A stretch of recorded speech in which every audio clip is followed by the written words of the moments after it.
Lecturas Asombrosas es presentado por Lectores en Tránsito. Aquí no nos importa el género, época o autor de un texto, siempre y cuando se convierta en una lectura asombrosa. Desde este momento, te dejamos con Ángeles Barrera y asombrosos invitados por Radio USEC.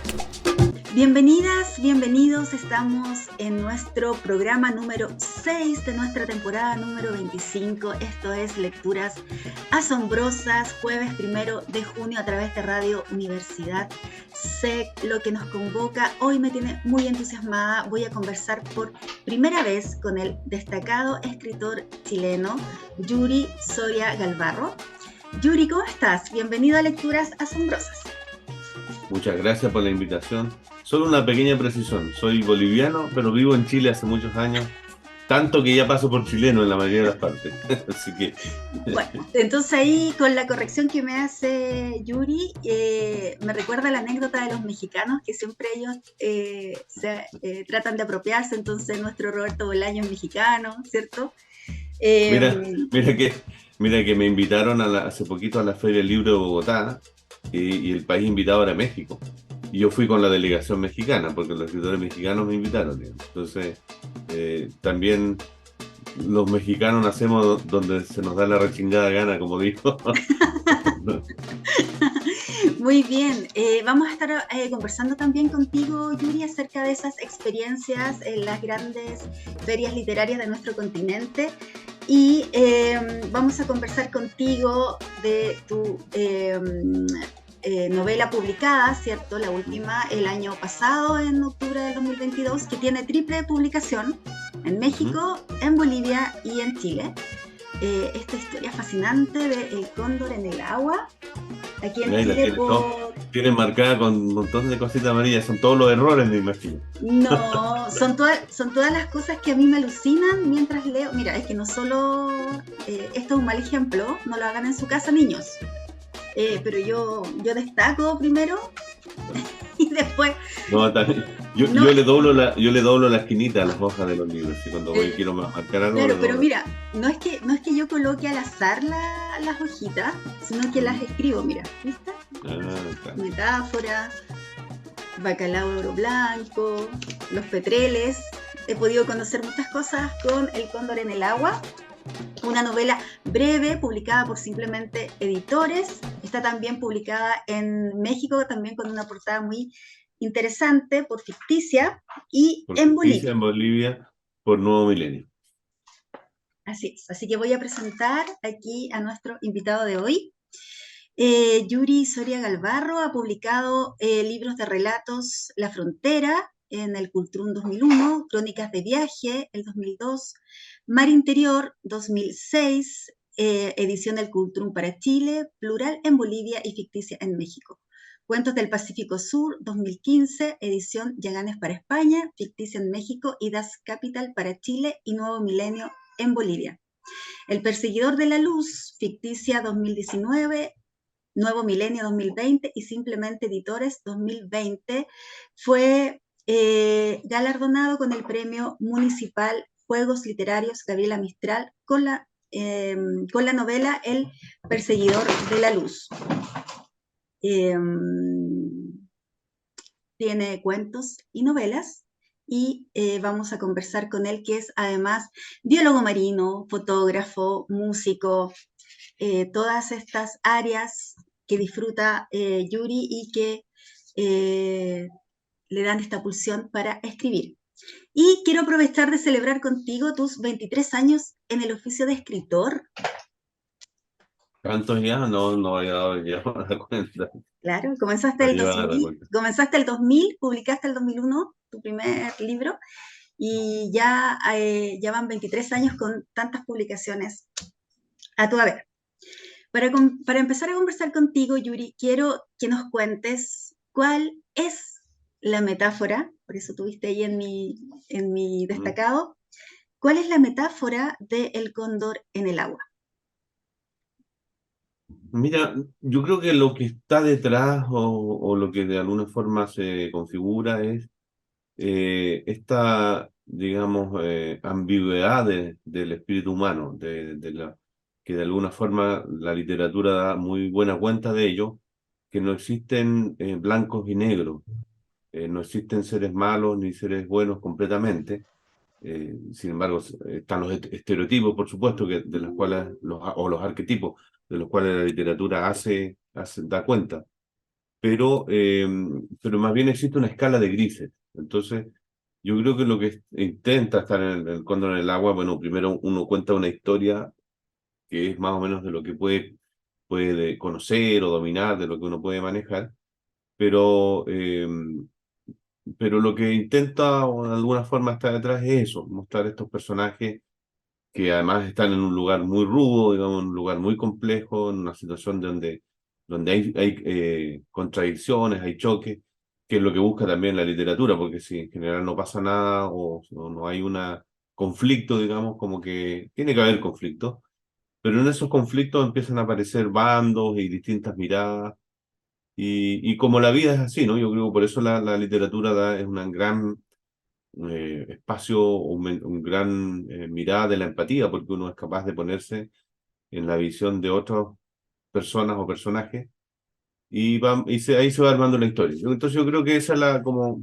metáfora más bien que tiene que ver con el espíritu humano y todo lo que conlleva, sus ángeles y demonios al mismo tiempo. ¿Y cómo se configura este espacio? Que adelantémoselo a nuestros seguidores, sucede en un barco, ¿cierto? Faenador en el medio del mar, ahí entre la Antártica y las Islas Malvinas, en este trabajo tan arduo de estar en medio del mar en la pesca, que además tiene toda esta cosa ilegal, ¿cierto? En este caso, en este barco, es el bacalao.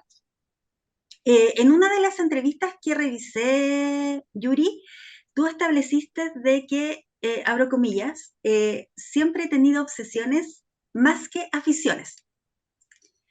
Sí. Bueno, puedo decir también que no siempre estoy de acuerdo con todo lo que digo.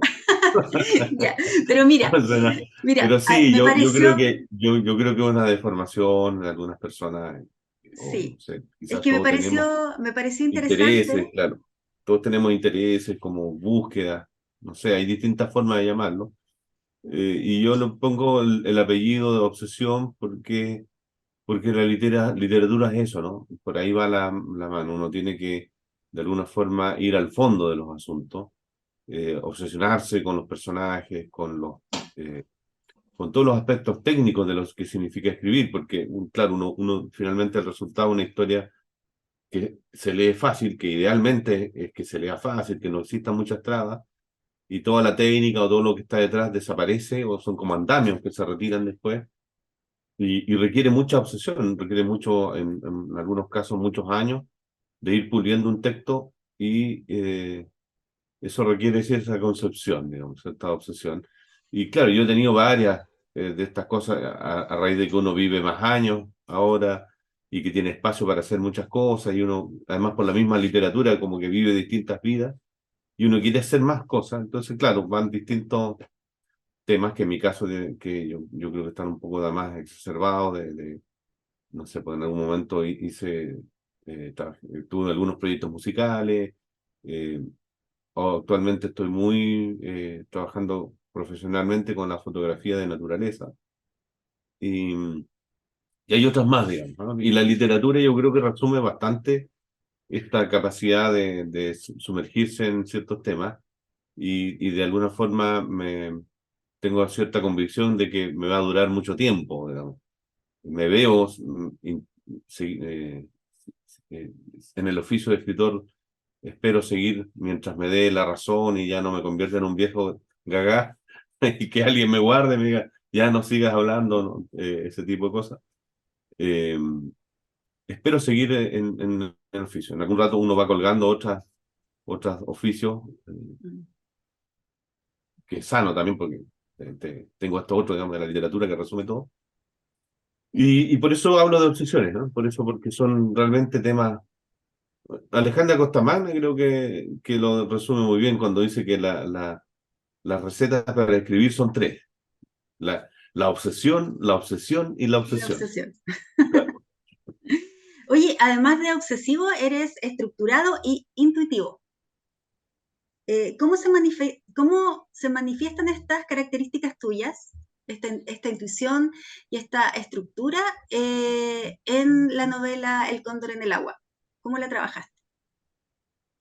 Sí, uno tiene ciertos toques, claro, cuando dice que soy estructurado, yo empiezo a ver que de repente tengo un cierto caos en mi vida, en mi desorden, digamos, cotidiano, pero tiendo a la estructura, sí, efectivamente, como que me gusta que todo esté en su lugar y que no se escape de ahí, porque si no me pongo nervioso, ¿no?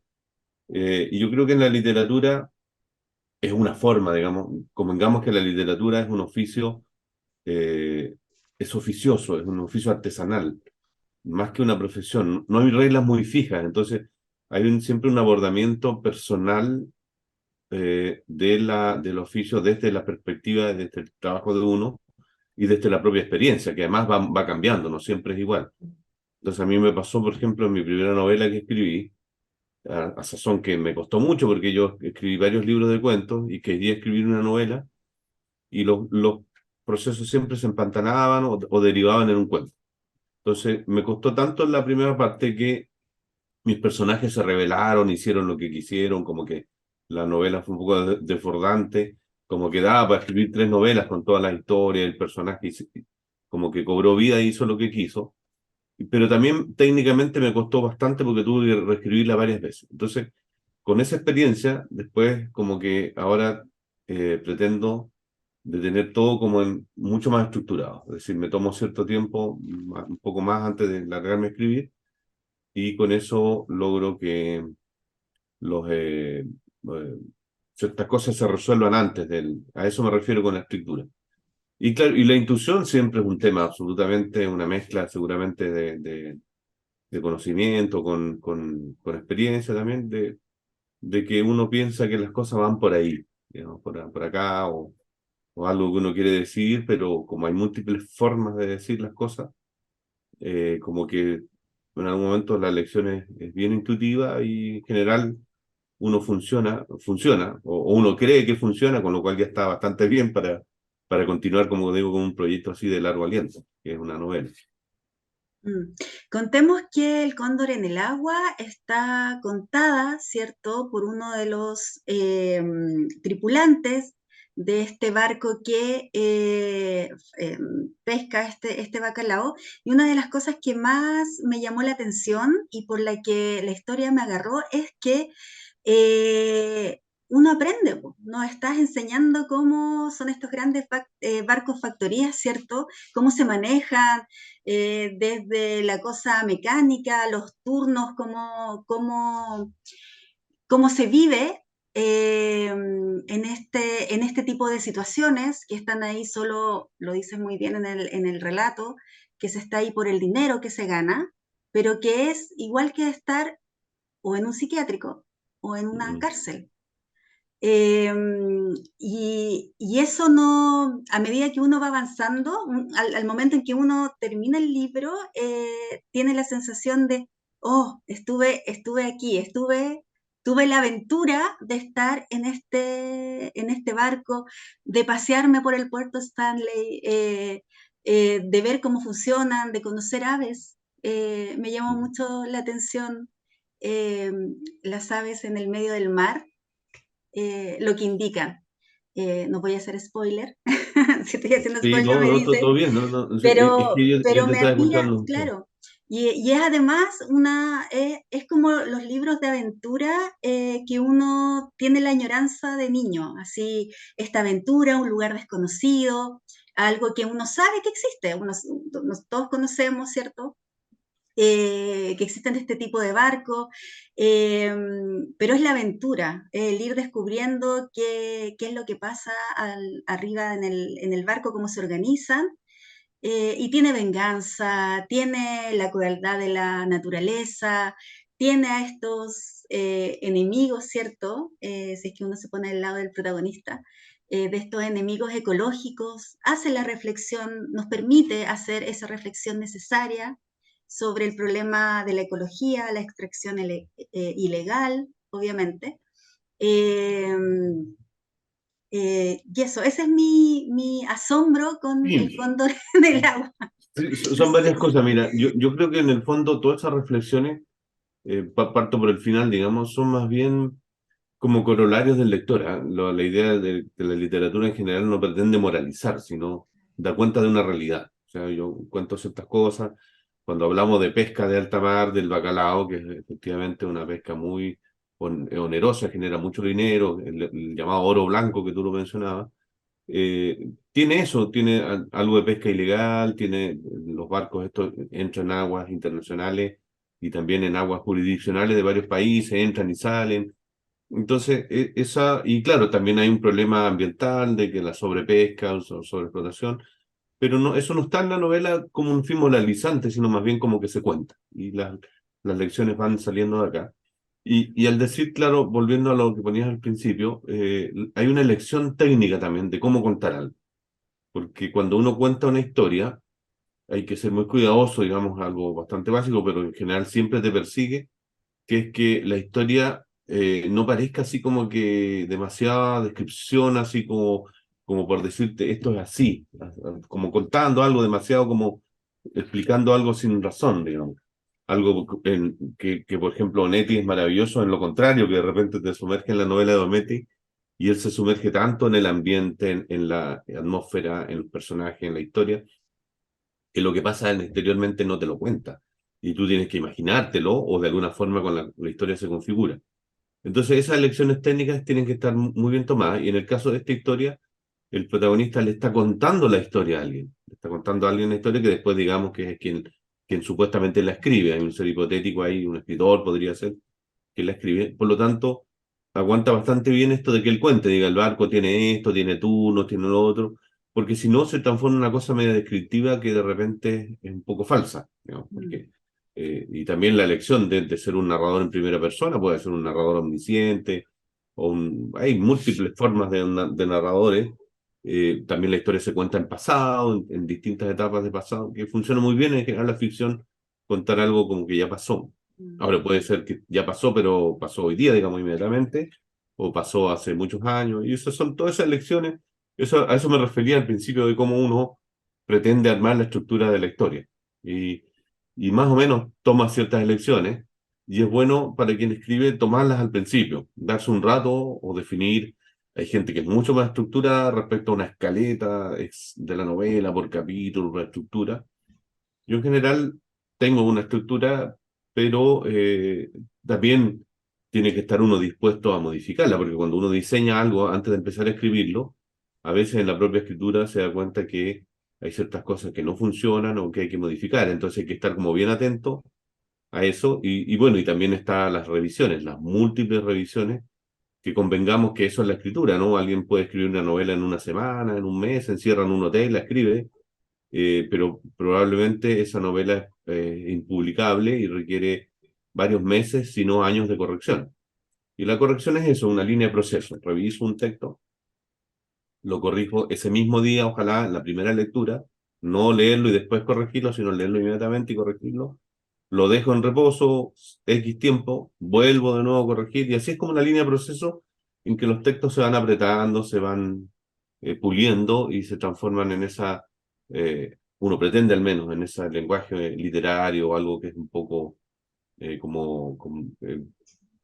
es difícil de escribir, digamos, porque si fuera tan fácil todos podríamos escribir Exactamente. literatura, digamos, es Sí. un lenguaje un poco impostado que tiene distintos tonos, pero que uno nota que es algo pulido. O sea, perfectamente yo puedo diferenciar un texto que me pasa mucho, que vienen amigos, incluso connotados escritores, o gente que está empezando, y tú notas la diferencia que alguien que está empezando y te manda un cuento y uno dice, este es un buen cuento, este es una buena idea, aquí hay algo, digamos, pero indudablemente requiere mucho más pulido de otro libro que te manda un amigo que ya es un escritor publicado y que cuando ya muestra algo, eh, lo tiene absolutamente pulido y por lo tanto te llegan textos mucho más eh, corregidos, digamos, mucho más con harta lija ya fina pasada. Entonces, esas son las lecciones técnicas que uno toma y después se va contando la historia y claro, todo lo que se cuenta ahí también es para configurar y darle carne y verosimilitud a la historia. porque sabemos que es mentira. Yo compro novela, dice esto es ficción, claro, es mentira. Pero el pacto con el lector implica que ya sabemos que es mentira, pero te lo voy a contar de tal manera de que parezca verdad, digamos. Y ahí está donde el lector le pone el dedito para arriba o para abajo y dice, sí, creo esto, me parece, me atrapa.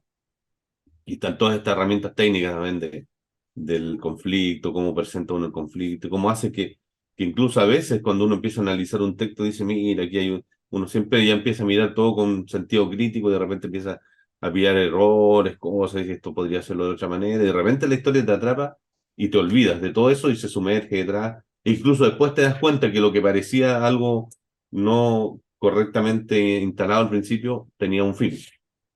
Mm, Y eso, bueno, ahí está, al menos eso es lo que uno busca, digamos, en este trabajo obsesivo de que la historia se pueda leer y que fluya y que todas estas otras digresiones estén como estos andamios. Yo siempre hago esa analogía con la carpintería, que otro de mis oficios de los cuales me enorgullezco, digamos, he hecho muebles en mi casa y otras cosas, y me gusta trabajar la madera, pero implica eventualmente poner como postes o andamios y después retirarlo para que no se vea. mm. En ese sentido, Yuri, me llamó mucho la atención de que comienzas esta historia, o sea, abre los fuegos para el cóndor en el agua, dos frases de dos connotados escritores, Manuel Rojas, ¿cierto? Nuestro escritor chileno, y el argentino Haroldo Conti. Haroldo Conte, un gran escritor. Sí, sí, y me llama mucho la atención que según mi opinión de lectora, y esto lo digo bajo mi responsabilidad, es que tu estilo narrativo se concuerda mucho, bueno, con ambos escritores, pero más con Haroldo Conti en el sentido de tomar estos personajes anónimos, ¿cierto? Escribir sobre personajes anónimos. De hecho, ni siquiera conocemos cómo se llama quien nos está contando la historia, solo sabemos el apodo que le colocan sus compañeros de tripulación, y tomarlo, y también que sean de pueblos, que sean también de pueblos que uno va a descubrir en el transcurso de la historia. ¿Te Mm. parece algo así o estoy como muy alejada No, no, de...? no, sí, te estaba escuchando, sí, sí, sí. Mira, lo que pasa es que, sí, pues ahí son las influencias que uno declara y las otras que son las reales probablemente o influencias no reconocidas. Eh, por ejemplo, yo siempre he contado que yo empecé a escribir porque leí en primera instancia a Francisco Coloane, después leí a Luis Sepúlveda, con quien tuve la suerte de cultivar una amistad y que es un amigo que se nos fue por la pandemia y que hasta el día de hoy lamentamos y pensamos que todavía está ahí y que, bueno, fue algo muy doloroso, pero sí en digamos, sublimación del dolor y todo, estamos recuperando la obra de Lucho, de Luis Sepúlveda, que es maravillosa, digamos, y de alguna forma contando un poco, que es motivacional. Yo leí el viejo que leía novelas de amor y sentí que había algo ahí muy potente. Tengo una historia personal con eso, con un tío que vivía en la selva. Pero en el fondo uno declara ciertos escritores que lo han... Pero yo sé que Coloane me llevó a escribir después que le leí, dije, esto es como Jack London, pero escribe de cosas que conozco, de acá. Pero indudablemente mi estilo es muy distinto al de Coloane, porque Coloane escribió en otra época, era un estilo más barroco quizás. Eh, Tampoco la idea es imitar a Coloane, simplemente es algo que escribo de los mares muy humildemente en relación al gran trabajo de Coloane. Y aparecen otras lecturas que también a uno termina influenciando, múltiples lecturas, entre ellos Haroldo Conte, un gran escritor argentino que fue desaparecido por la dictadura militar, pero que incluso en un momento, en esta franja hablábamos recién medio entrador, de que uno se anda metiendo la cuchara en todas partes, eh, un buen amigo, Oche Califa, que estaba a cargo de la Feria del Libro de Buenos Aires, le metí conversas y qué iban a hacer para la feria, y me dijo, no, mira, lo que estamos haciendo pronto, porque la feria faltaba como un año, estamos haciendo un homenaje a escritores argentinos, ¿tú te quieres sumar con alguno, así un textito? Y dije yo, sí, por supuesto, siempre me invitan a ciertas cosas, como que uno quiere estar ahí por el afán de, más bien de participar, de que la literatura es como un destino para esto. Y elegí a Haroldo Conti. Y escribí algo de Haroldo Conti, de lo que me pasaba, lo leí más en profundidad. Todos esos cuentos que tiene sobre los ríos, son cuentos bastante marítimos de los ríos que tributarios del Río de la Plata, por ahí, islas y todo lo demás. Y hay personajes en algún sentido que uno podría asimilar a estos mares del sur. Entonces, claro, ahí está Haroldo Conti, y claro, hay muchos otros más escritores que uno va seguramente sincretizando dentro de lo que uno lee o se influencia. Para mí los autores norteamericanos del siglo XX son un tremendo, digamos, influencia, y no para mí, digamos, para la literatura latinoamericana y mundial en general. Entonces, eh, eso es, ahí estamos por eso quizás Haroldo Conti, bueno, aparece más, pero de claro, hay una frase que justo quedó de repente dando vueltas, dije, bueno, estaba acá, y respecto al estilo, claro, uno va puliendo su estilo, e incluso va variando, hay ciertos escritores que tienen como un estilo más definido, como de alguna forma temas más definidos, como que es un tema incluso sobre el que escriben y reescriben. Yo creo, y es difícil ver lo que uno escribe, también hablar de eso así como en términos críticos, pero creo que mis temas son más variados, mis estilos son distintos, que me voy acomodando a distintas miradas, pero se repiten esas cosas, como tú lo mencionabas al final, como el tema de las aves, la observación de aves. De hecho, mi primera novela es sobre un fotógrafo de naturaleza, un fotógrafo, una invención de un personaje. Entonces, porque son temas En que El yo veo día a perseguidor de la día. luz. El perseguidor de la luz, claro, es por eso, porque es un tipo que persigue la luz, un fotógrafo. Y es un fotógrafo de naturaleza, no cualquier tipo de fotógrafo, que es el tipo de fotografía que yo hago, digamos. Ya casi no hago sociales, como dicen los fotógrafos, y exclusivamente saco fotos de animales y específicamente más de aves.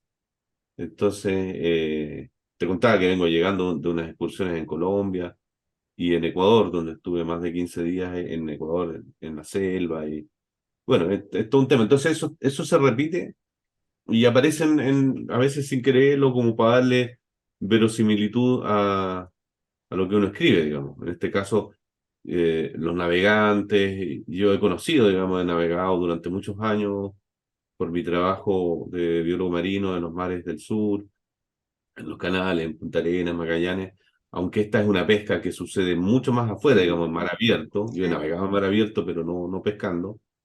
Entonces, pero sí todas las historias de marinos, el clima marino, he escuchado muchas historias de marinos que trabajaron en la pesca de mar abierto, y todo eso se resume o de alguna forma se sincretiza, no sé si se resume, se sincretiza en la novela. No, y muy bien. Convengamos que 50 páginas quedó muy corto Sí. para mi Bueno, gusto. a mí me pasa eso, yo escribo corto, y justamente me pasa, hay dos tipos de escritores también, los que escriben mucho y tienen que pulir, y los que escribimos más poco y tenemos que aumentar, digamos. Mm. Entonces, claro, esa novela yo tuve la tentación de reescribirla completa y meterle 100 páginas más, pero después que la leí varias veces le metí un poquito más porque era aún más corta. Y dije, no, esta es una novela corta, es una nouvelle, una especie de cuento largo, Sí. y eso es, digamos, yo creo que estaba ya redonda. Igual creo que es una virtud poder contar tanto en poco espacio, y hay gente, como digo, que persigue eso toda su vida. Dice, yo escribí una novela de 500 páginas y quiero pulirla, apretarla.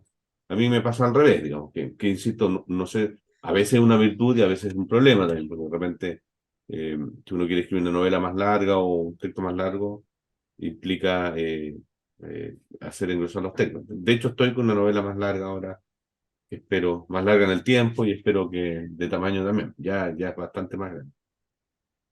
Y vamos a conversar de eso, pero quiero invitar a Yuri a que nos asombre con un fragmento de El cóndor en el agua. Ya, bueno, vamos a leer algo cortito, breve, un poco para contar la imagen primaria que está en la novela y que es el cóndor en el agua también. Dice: nada más zarpar de Punta Arenas, cerca de la primera angostura, nos avisó una barcaza por la radio, y el capitán, de puro curioso, desvió el rumbo. Desde lejos era una mancha negra y se distinguía apenas su anillo blanco del cuello. Al acercarnos, parecía un viejo con el poncho empapado tratando de mantenerse a flote. Nadaba hacia la costa con miedo y desesperación. En estas aguas heladas es difícil sobrevivir mucho rato. ¿Cómo cae un cóndor al agua? Quizás comió demasiado y con la panza llena no pudo mantenerse en vuelo, o el puto viento le jugó una mala pasada, o ya era viejo y este era solo un final de los tantos posibles en Magallanes. No nos quedamos para ver si logró llegar a la costa. Teníamos la marea favorable y enfilamos hacia el Atlántico por el estrecho. Ahí parte la novela y allá esas son las primeras líneas. Y de lleno entramos en que estamos navegando Sí, y que hay un cóndor en el agua y ese es el nombre de la novela.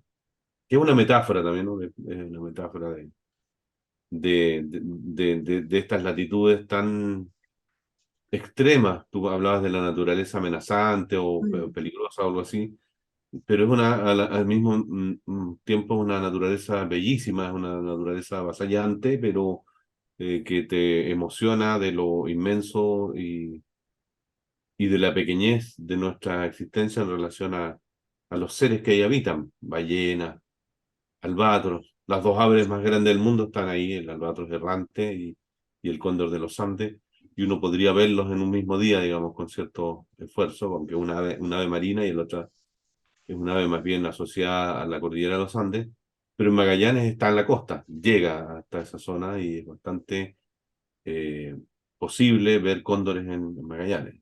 De hecho, recién en Ecuador hablábamos con, ahí hay, o en los Andes en general, hay contados lugares donde ven los cóndores y es como un target. Nosotros con un amigo que íbamos a fotografiar desde Magallanes decíamos, no, cóndores no se preocupe. Allá, allá vemos dando vuelta en Magallanes, dando vuelta a un potrero, claro. a los cóndores, aboquémonos en otras cosas. Entonces, eso es un poco lo que está también ahí como uno personaje, quizás diría yo, de la novela, esta naturaleza y es un poco algo que también leían los maestros como Golovane, como Jack London, como Horacio Quiroga y como Conrad, autores que admiro y que de alguna forma he leído y que probablemente me han influenciado en algún sentido. Así es. Interesante este primer párrafo del cóndor en el agua porque, así como tú decías, es una novela breve, pero que tiene este desarrollo o desenlace circular, Mm. ¿cierto? Eh, Así que para que lo descubran tienen que adquirir El Cóndor en el agua en todas las librerías, publicado hermosamente por Simplemente Editores. Está muy bonita la edición, Sí, rapidísimo de leer. debo indicar que además de que es una bella edición, es un libro muy pulido, muy prolijo, Sí. las editoriales que ya trabajan. Ha sido un agrado en general trabajar con esa editorial que de alguna forma valora, no de alguna forma, valora a sus escritores, le da cierto valor, porque uno sabe, digamos, que es un negocio difícil, Mm, que la gente en general no lee, que los libros no se compran, que uno no va a publicar un libro y va a ser multimillonario vendiendo, que con suerte algún día mm, caerá algo, pero sí te da espacio para viajar, para que te inviten, para que sigas escribiendo, y eso tiene que ver mucho con el respeto que tenga la editorial o con la el escritor. valoración de sus escritores. ¿Sí? Porque además hay mucha gente que escribe, entonces de repente las editoriales tienen uno, dos, 10, 20, 30 autores, y si a uno no le gusta, lo cambian y buscan, ¿no? Porque además nuestros colegas, y me incluyo, a veces somos un poco complicados también. Hay algunos más que otros. ¿Un poco? Yo ¿Un trato de poco? no, yo trato de no ser complicado, digo, claro, porque hay gente que llama a una editorial y dice, bueno, ¿qué pasa con mi libro? ¿Por qué no se ha vendido? La editorial dice, bueno, lo hemos publicado, lo hemos llevado a las librerías, y los libros en general no se venden, no es ese libro, incluso puede ser un gran libro ese, el que está reclamando el autor, pero no es un tema comercial, digamos. Si alguien pasamos la vista, si alguien pretende ganar mucho dinero en la literatura, o no sé, o ser una especie de vedette, también cosa que la gente como que piensa que el escritor tiene cierta aura de fama o cosas así, bueno, que busque otro oficio, que se dedique a otra cosa. Mm, Entonces, más bien una especie de karma o sacrificio y un placer que tiene que ver con escribir. Uno es feliz escribiendo. Es ahí donde está el tema. Y por añadidura, todo lo que venga es bienvenido. Y eso sí, el plus que a mí me parece muy atractivo es que cada tanto uno va a otro país y se encuentra con otros amigos escritores con los cuales cultivamos una amistad así de largo aliento y nos abrazamos y nos contamos mentiras y seguimos. Y eso para mí es la gran ganada de la literatura, no Sí. es Oye, más. hablemos de esas experiencias ganadas, porque comenzaste, bueno, se publicó a finales del año pasado El Cóndor en el Agua y tuviste la posibilidad de estar en la FIL de Guadalajara. Nuestros seguidores saben que es la feria internacional del libro a nivel latinoamericano más grande y de ahí, ¿cierto?, se reparten Del las mundo probablemente demás. está de las más importantes, sí. De Sí, habla hispana es la sí. más importante. Y bueno, de ahí saltaste este año a la FILBA, ¿cierto? Que tenía como ciudad invitada a Santiago. También es una feria grande que se extiende por mucho tiempo, en un lugar también muy, muy grande. Y finalizaste este periplo en Bogotá, en la Filbo de este año, en donde tú también hacías el recuerdo de que el país invitado de este año fue México y que Claro. por la editorial ficticia, ¿cierto?, que te publica en México, estuviste allá. Cuéntanos, Yuri, de estas experiencias, más allá de este encuentro con escritores, ¿cierto?, latinoamericanos con los que estableces relaciones ahí de amistad literaria.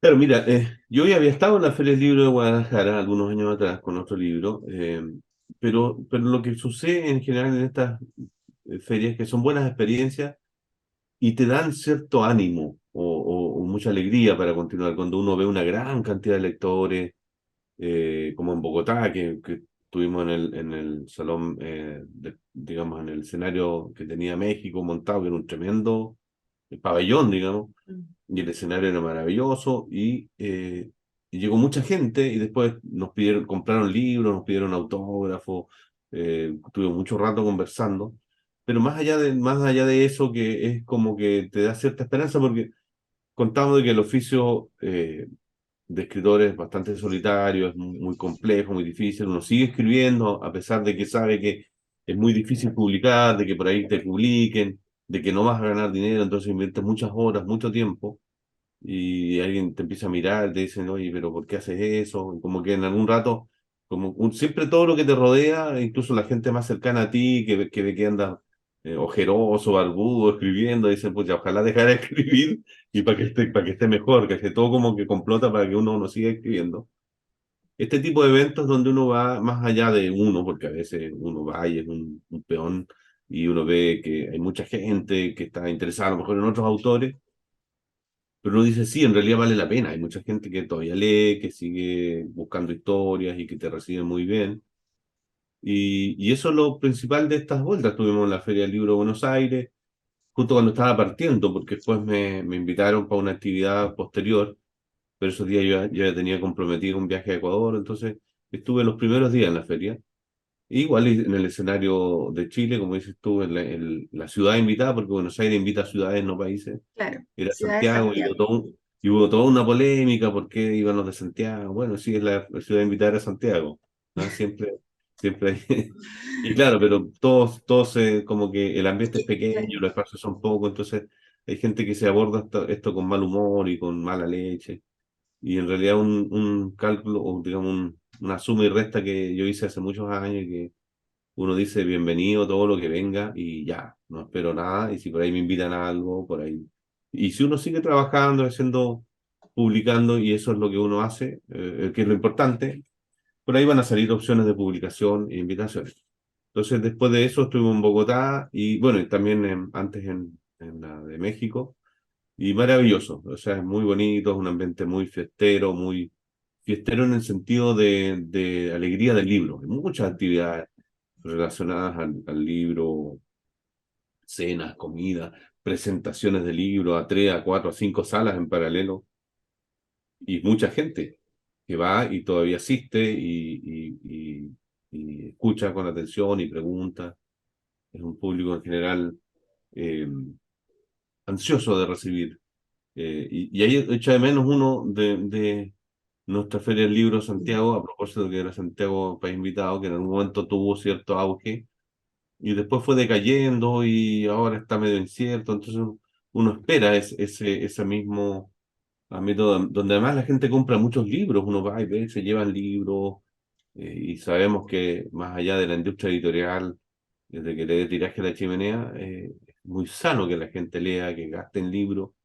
Estamos acostumbrados a gastar en todo, menos, pero libros como que siempre nos quejamos. O sea, todos dicen, oh, los libros están tan caros, pero van a comerse un completo y una bebida y les sale el doble hoy día como están las cosas Sí, de pues un cómo están libro las y cosas. nadie dice nada, digamos. Entonces, en la feria a veces sirven para eso, para la posibilidad de que la gente se acerque a los libros, a los autores, lo vea algo más cercano y vamos, y continuamos en el oficio. Uno igual seguiría escribiendo a pesar de todo. Mi gran maestro, Poli Delano, decía algo, decía muchas cosas a las cuales yo escribía, fuimos también muy amigos, y Poli decía que si no fuera gratis escribir, él igual pagaría por escribir.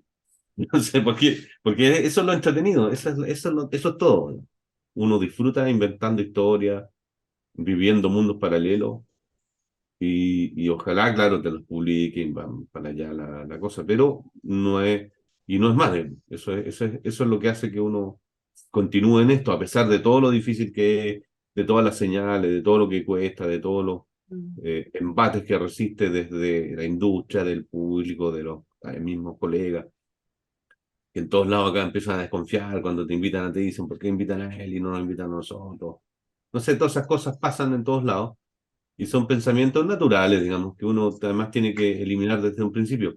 ¿Y sabes por qué tiene que eliminarlos? Porque empiezas a contaminar tu propia literatura Mm. y la gente empieza a escribir con resentimiento, si uno vive así como diciendo, no me invitaron, hubo una antología y no me incluyeron, hubo un encuentro literario y no me invitaron, no sé, ese tipo de cosas, como que uno empieza a escribir con resentimiento y se nota. En realidad, y convengamos también que nadie pidió que uno escriba, digamos. No es que hubo un cabildo en la ciudad y decidieron, mire, don Yuri Soria o don Oscar Barrientos o don Oscar Petrel, escriban ustedes porque para encargo. No, es un tema de uno. Entonces, Mm. simplemente cuando alguien dice, ay, no me reconocen mi fabuloso arte, pero ¿quién te pidió que lo hagas, digamos? Nadie. Por lo tanto, Oye, no esperes nada sí. y sé feliz escribiendo. Y eso es todo lo que resume el oficio de la escritura. Yuri, yo comencé esta conversación contigo diciendo que íbamos a celebrar tus 23 años de oficio en la escritura. Todo lo que tú cuentas, doy fe totalmente de lo que dices, que realmente es así. Eh, Dos cosas. Primero, ¿en qué mundo paralelo, con verosimilitud, estás abocado ahora? Si nos puedes contar en qué estás trabajando, cuándo se viene una nueva publicación, como primera pregunta. Y la segunda, aprovechando esta experiencia tuya en el oficio de la escritura, Mm. pensando también en tus grandes maestros, ¿cierto? ¿Cuál sería tu frase, ¿cierto? Tu frase en el ámbito literario que puedas compartir con quienes tienen esta pulsión, con quienes recién están empezando, con quienes no se atreven, con quienes se asustan, ¿cierto? Porque escuchar que un escritor diga, oye, en este mundo pasa esto, igual hace que mejor sigo escribiendo mi diario y lo dejo ahí guardadito, que Mm. nadie, que nadie lo vea. Esas dos preguntas. La primera pregunta era que me quedé en la segunda Sí. pensando y... La primera pregunta en que, para no preguntarte en qué trabajo literario estás haciendo, Ya, perfecto. Ahora, yo tomé ya tus me acuerdo. palabras, te parafraseé y dije en qué mundo paralelo estás viviendo, Sí, sí. en Mira, en qué sí, uno, trabajo uno literario igual estás siempre trabajando. está aterrizado a la realidad, igual tiene que generar lucas, llevar a los niños al colegio, comprar pan, detergente, qué sé yo. Ese tipo de cosas que a veces parecen ficticias, pero sí, mira, estoy muy metido en el tema de las aves ahora, en la fotografía de aves. Probablemente van a salir algunas publicaciones por ese lado. Pero en el trabajo exclusivamente literario, pronto debería salir en las próximas semanas o meses un libro de poesía que me va a publicar una editorial de Rolo Martínez. Eh, y también tengo una novela que tengo la ilusión de terminar este año. Una novela más grande, una novela de ciencia ficción, que fue una beca de creación del Fondo Libro que me gané y que ya entregué, digamos, la beca, está terminada, entregado el texto, pero que como es una beca, uno puede, el libro no es necesario publicarlo y hay que encontrar editor, pero además yo creo que si no es cierto, para fines de la beca de un año de escritura ya está terminado, para fines de publicación de novela, hay cosas que le faltan y en eso estoy.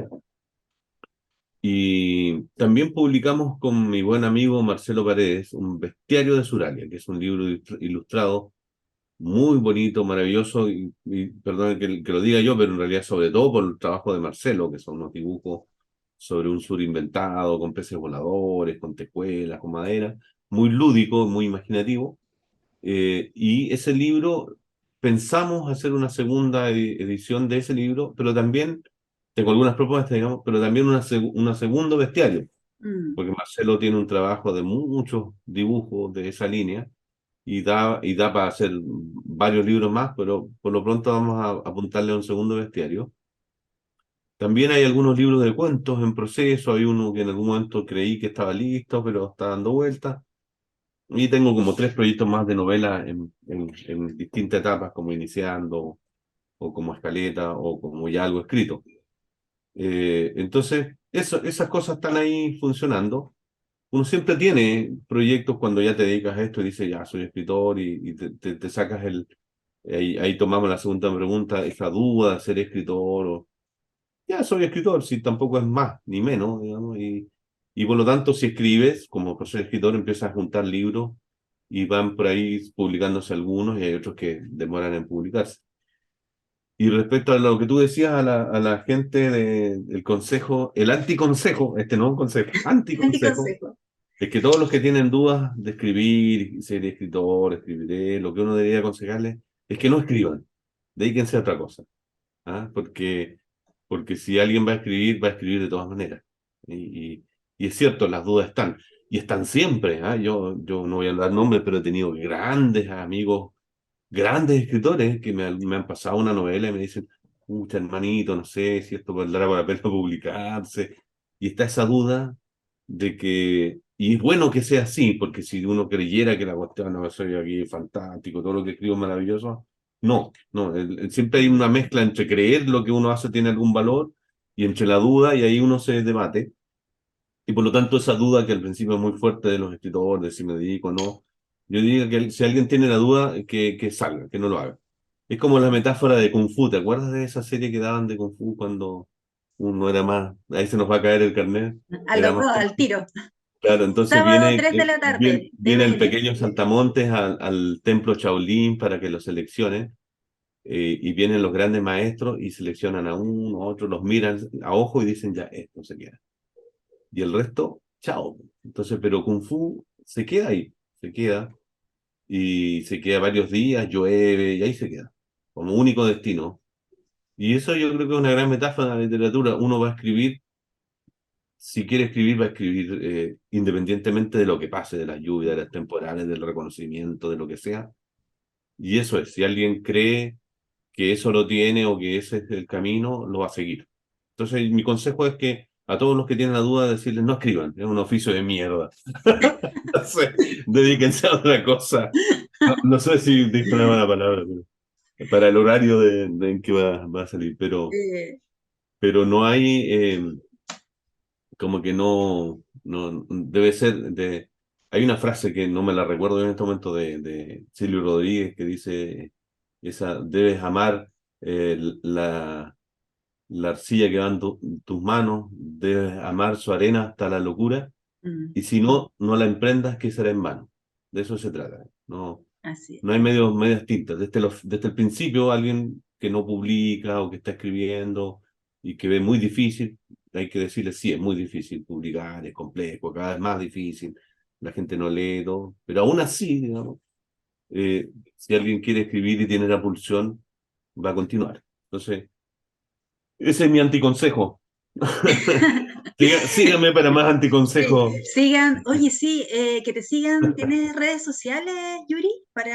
Sí, sí, estamos en Facebook, en Instagram, En Twitter solo escucho porque ya como que en Twitter todos se pelean con todos y como que ya no tengo tanto tiempo. En algún Para momento igual pelear. discutía por redes sociales, pero son diálogos sordos. Mm, Hoy día estoy más concentrado en publicar fotos de naturaleza y noticias literarias o notas respecto a actividades o videos.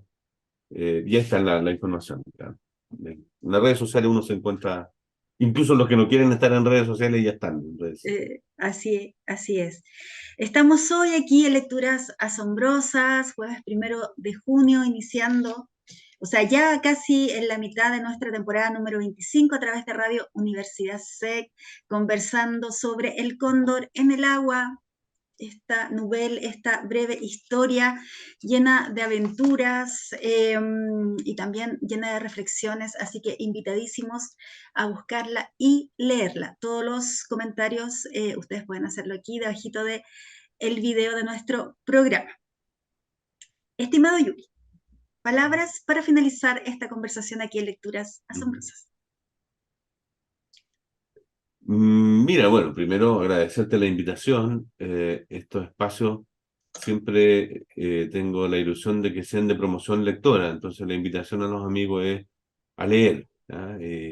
Y bueno, y no solo el trabajo de uno, yo tengo unos cuantos libros, sino a leer a otros autores, a otras.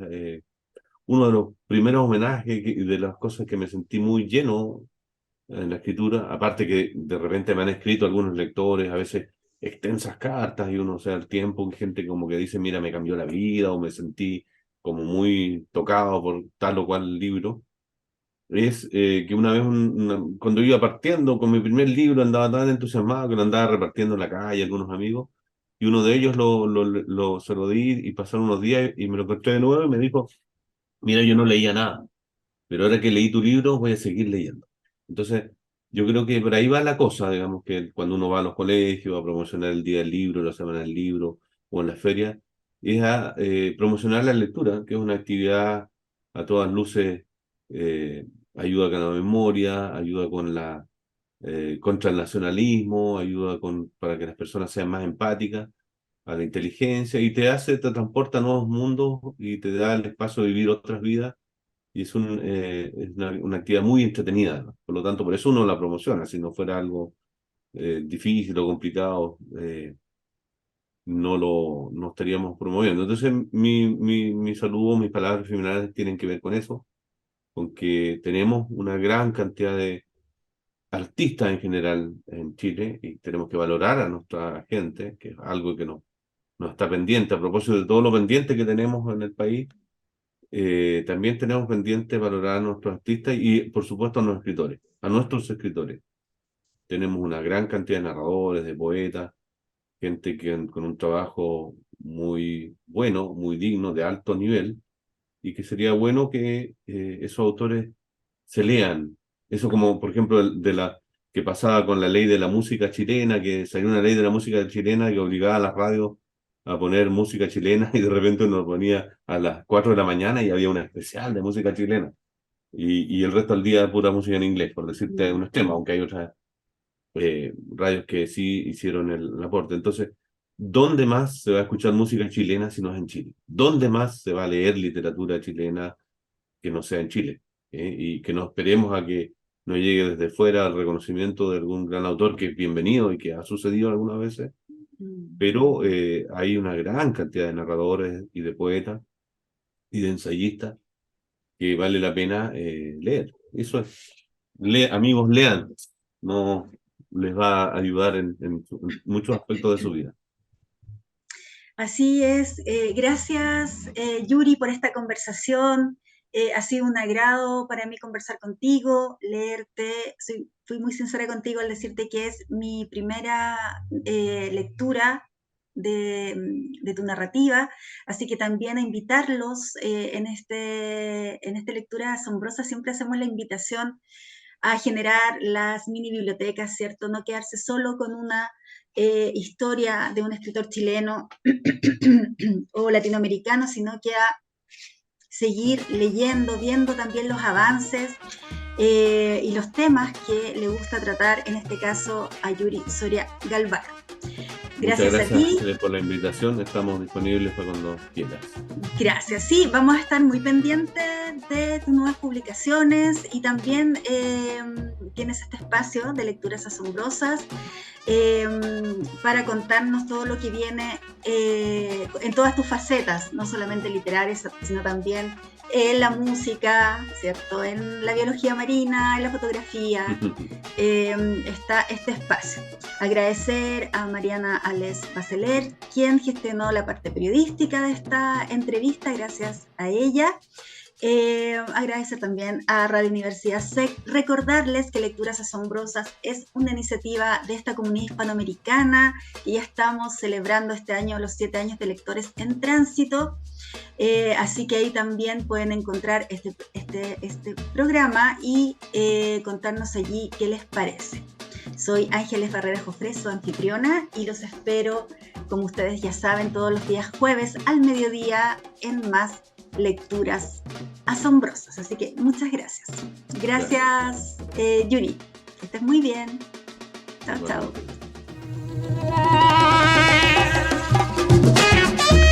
Si fuiste capaz de sumergirte en lo más profundo de esta ojeada literaria, ya eres parte de nuestra comunidad. Sintonízanos la próxima semana para otra lectura asombrosa, con la conducción de Ángeles Barrera, solo por Radio USEC.